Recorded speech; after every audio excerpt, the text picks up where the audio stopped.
What's going on, guys? Welcome to my YouTube channel. Today we're going to be doing a video talking about NASCARs. So I don't normally do voiceover videos, but this is kind of a special circumstance. I was in a live stream with a fellow No Limit content creator, NoFlexRacing on YouTube. Go check him out. Give him a subscribe, a like. But today we're going to be talking about NASCAR. So we were in his live doing some NASCAR racing, and he was really struggling to keep his car straight, and all the other people in the lobby were super impressed with how my cars were running. So they wanted me to do a build breakdown. So that's exactly what we got today. So we're going to start with the car that they are most impressed by, the Uno.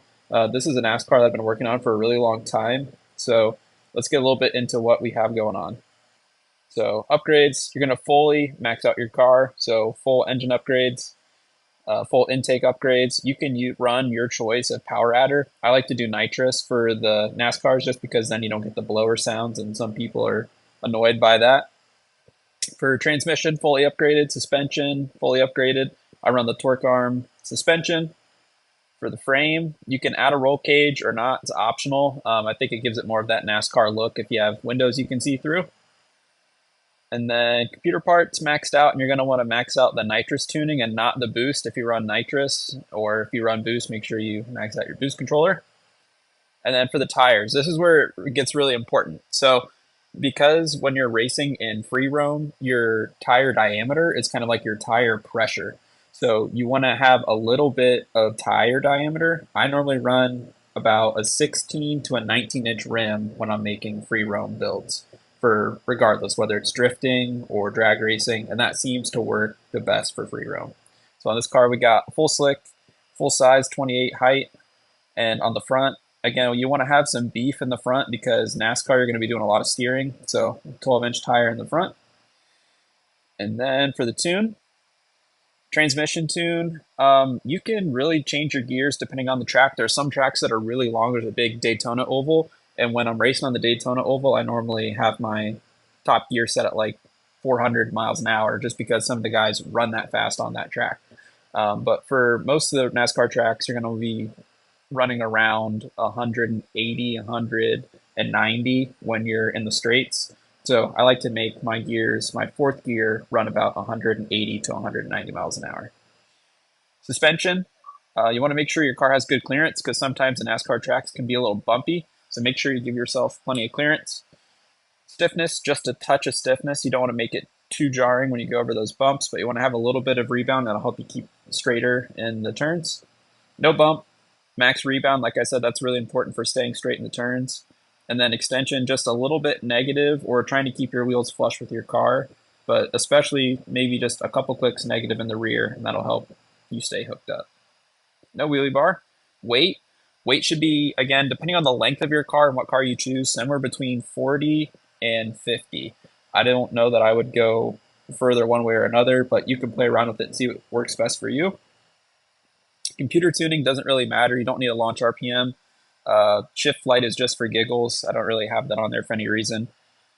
For the nitrous, if you run nitrous, you can put it all in whatever gears you want. It's mainly just however much power you want to have available at any one given time.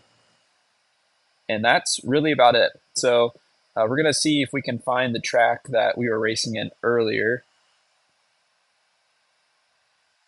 Looks like people are still in here.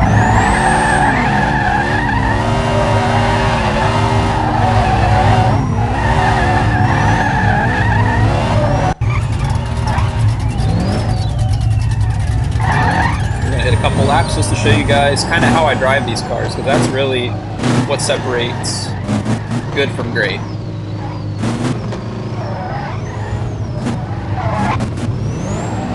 So if people want to race, maybe we'll line up for a race and I'll just kind of talk through it as we race. We'll see here if we can get somebody to race.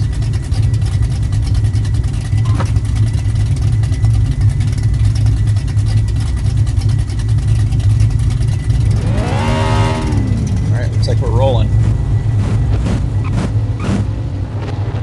Is anybody else coming?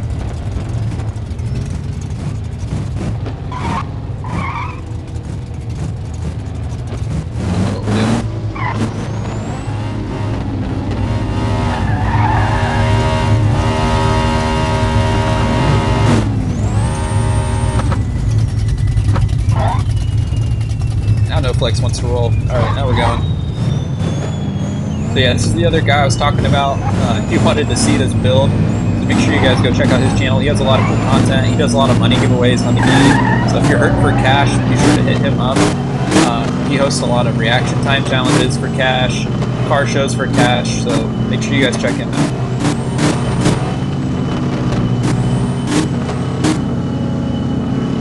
So on the pace lap, just kind of chill out behind the pace car. You can pretend you're heating up your tires, but that really doesn't do anything. I'm gonna go green here in a minute.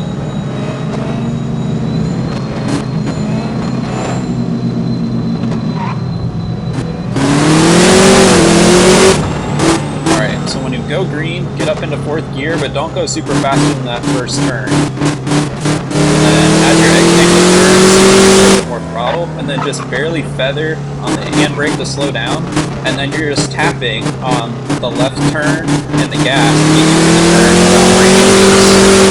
So again, a little bit of feathering on the handbrake to make the turn, and then just bouncing back and forth between the steering and the pedal, so that way you don't break loose. You can try and hold more speed through the corners, but once you start getting closer to 140,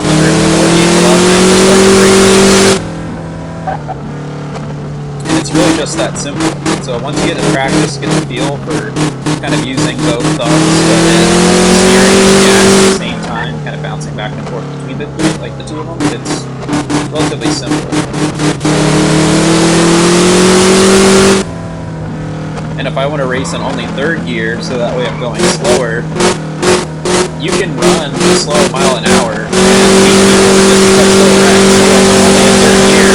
I'm passing people because I'm holding a more consistent line. So it's not about being outright fast or smart, it's about how you drive your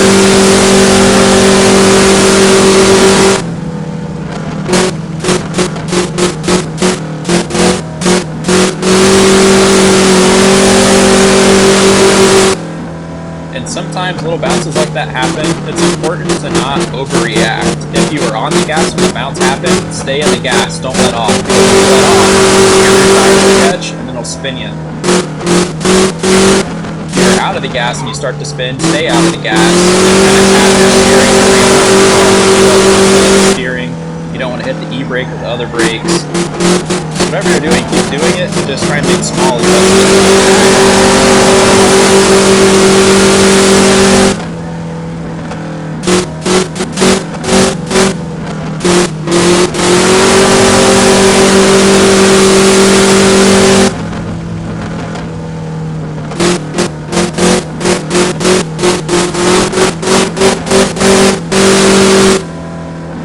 That's pretty much it. That's how you build a NASCAR in No Limit.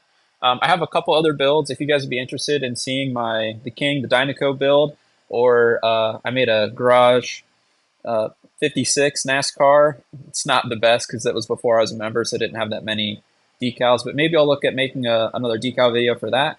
If you guys want to see anything else, any other related content like drift builds or anything of that nature, be sure to leave a comment and a like, and let me know what else you guys want to see. So thanks for watching.